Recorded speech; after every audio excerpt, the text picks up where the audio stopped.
We can all make a difference with literacy. And the first thing that we need to do is to go back to what we believe we're about as Americans. 36 million Americans cannot read. 3 million of that 36 million will be able to have help.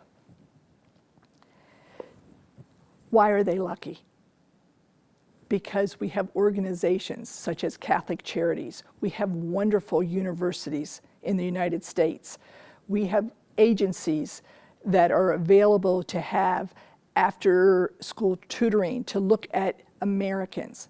But until every American in the United States of America starts to address that we have a literacy problem, we have a poverty problem, will we see change? As a university, we need to address the illiteracy problems, even in our own neighborhoods, in our state, in our country. The first thing we need to do is to look at our teacher education programs and what are we doing to prepare highly qualified, competent, caring teachers. Teachers have always had to deal with immigration. From the 1900s, when people were leaving Europe by the masses, the Industrial Revolution, and then we had the race with the Russians and Sputnik in the 1950s when our focus was math and science. And now we have a huge societal change with people coming into our communities speaking. In some schools, it's not uncommon to see 116 different languages.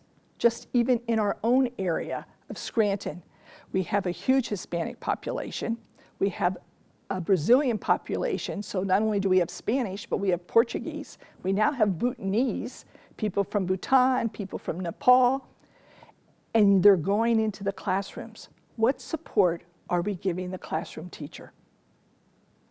What support are we giving after-school centers?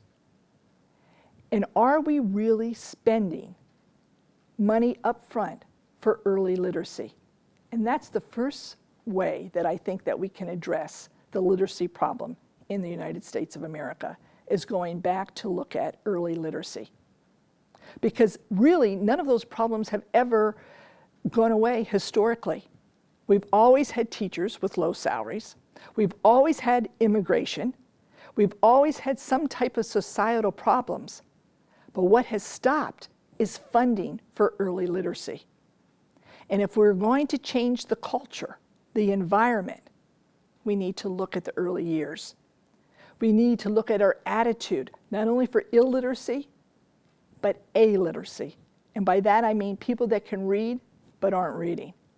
And we need to address what the internet has done, what video gaming has done, and there's a place for that to improve literacy.